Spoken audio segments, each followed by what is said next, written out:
হযরত আয়েশা রাদিয়াল্লাহু আনহা থেকে বর্ণিত, তিনি বলেছেন, রাসূল করিম সাল্লাল্লাহু আলাইহি সাল্লামকে কখনো দুইটি কাজের যে কোনো একটি গ্রহণের অধিকার দেওয়া হলে তিনি উভয়ের মধ্যে সহজতর কাজকেই গ্রহণ করতেন, অবশ্য যদি তা গুনাহের কাজ না হয়। কিন্তু যদি গুনাহের কাজ হয় তবে তিনি তা থেকে সকলের চাইতে বেশি দূরে সরে থাকতেন এবং নবী করিম সাল্লাল্লাহু আলাইহি সাল্লাম তার নিজের কোনো ব্যক্তিগত ব্যাপারে কখনো প্রতিশোধ গ্রহণ করেন নাই, কিন্তু আল্লাহর নির্ধারিত সীমা লঙ্ঘিত দেখলে তিনি আল্লাহর সন্তুষ্টি লাভের উদ্দেশ্যেই প্রতিশোধ গ্রহণের তৎপর হতেন।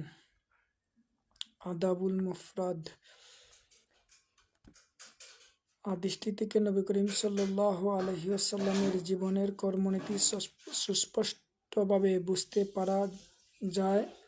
তার জীবনের প্রধান লক্ষ্য ছিল আল্লাহর আনুগত্য। আল্লাহর নির্ধারিত কাজগুলোর মধ্যে অপেক্ষাকৃত সহজ কাজই তিনি গ্রহণ করতেন। কঠোর সাধনার পথ তিনি গ্রহণ করতেন না।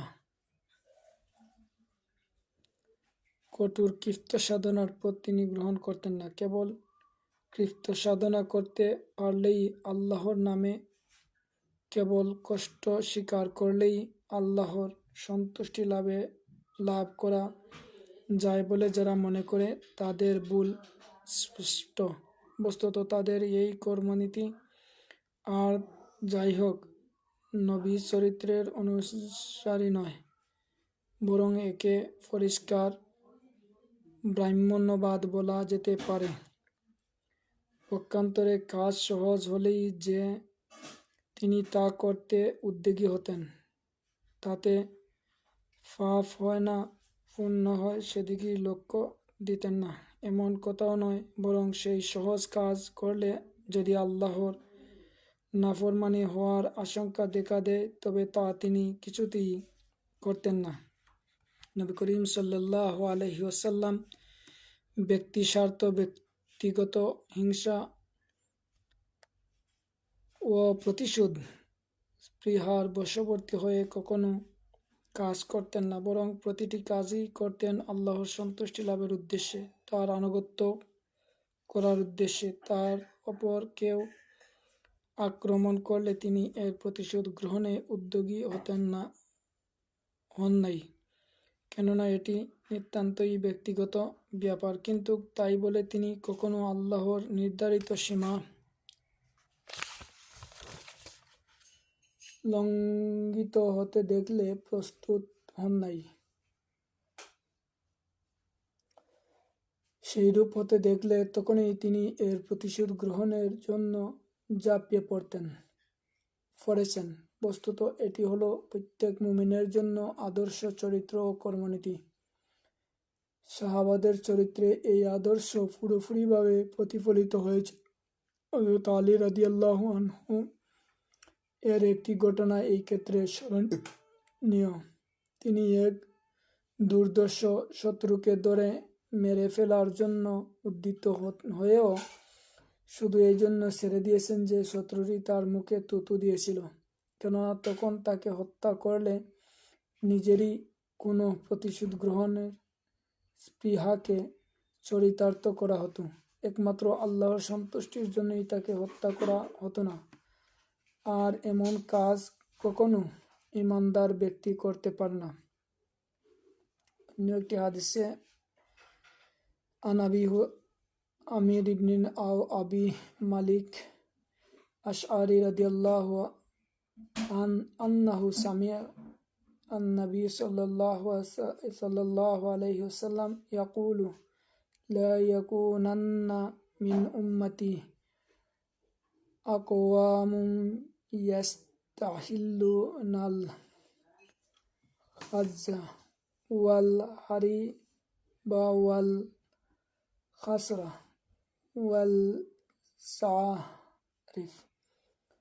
আবু আমের কিংবা আবু মালিক আশআরী রাদিয়াল্লাহু আনহু থেকে বর্ণিত, নবী করিম সাল্লাল্লাহু আলাইহি ওয়াসাল্লাম ইরশাদ করছেন, আমার উম্মতের মধ্যে এমন ব্যক্তিও হবে যারা জিনা, ব্যভিচার, রেশমি পোশাক ব্যবহার, মদ্যপান ও আনন্দ ফুর্তির যন্ত্রপাতি ব্যবহার করা হালাল মনে করে নেবে।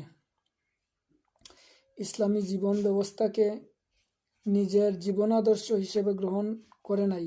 এই ধরনের মুসলিমদের ইসলামদ্রোহিতা সম্পর্কে সাবধান ও সতর্ক করে তোলার জন্য আলোচ্য হাদিসে ভবিষ্যৎবাণী করা হয়েছে। রাসূল করিম সাল্লাল্লাহু আলাইহি সাল্লাম বলছেন, উম্মতের মধ্যে এমন নামধারী মুসলিমও হবে যাদের আল্লাহর শরীয়তের প্রতি ঈমান থাকবে না। শুধু তাই নয়, আল্লাহর শরীয়তের সম্পূর্ণ বিপরীত কাজই তারা করবে।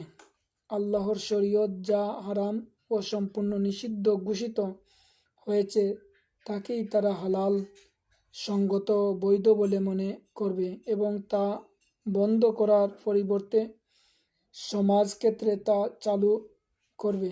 এক কথায় আইন প্রণয়নের নিরঙ্কুশ ক্ষমতা আল্লাহর হাত থেকে কেড়ে নিয়ে নিজেদের হাতে গ্রহণ করবে, নিজেদেরকে আল্লাহর স্থানে বসাবে।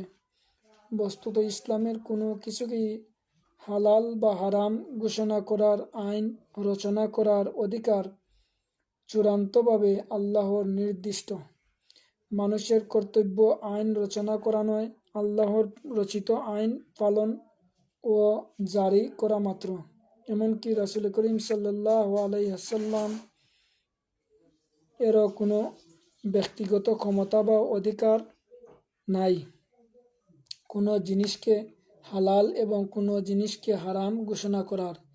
তিনি একবার রাগান্বিত হয়ে নিজের উপর মধুপান হারাম করে নিয়েছিলেন। আল্লাহ সঙ্গে সঙ্গে এর সংশোধন করে বলছেন, ইয়া আইয়ুহান নাবিয়্যু লিমা তাহাররামু মা আহাল্লাল্লাহু লাহু। হে নবী, আল্লাহ তোমার জন্য যা হালাল করেছেন তুমি তা নিজের জন্য হারাম করছো কেন? ফলে তিনি নিজের হারাম করা মধুপান আল্লাহর হালাল করার কারণে পুণ্য ব্যবহার করতে শুরু করেন। সূরা আল-মায়েদা। আলোচ্য হাদিসে রাসূল করিম সাল্লাল্লাহু আলাইহি ওয়াসাল্লাম সাবধান করে দিয়ে বলেন যে আল্লাহর হারাম করা জিনিস মুসলিম নামধারী লোকেরা নিজেদের জন্য হালাল করে নেবে। এটি মুসলিমের কাজ নয়, এটি সুস্পষ্টভাবে কুফরি কাজ ও কাফেরদের উপযোগী কাজ। মুসলিম হয়েও যারা এমন ধৃষ্টতা দেখাবে তাদের চাইতে অমানুষ আর কেউ হতে পারে না। তারা লালসার দাস, কুপ্রবৃত্তির প্রবঞ্চনা ও উত্তেজনায় পড়ে আল্লাহর হারাম করা জিনিসকে হালাল করতে উদ্যত হয়। এটি এক অমার্জনীয় অপরাধ। ভিন্ন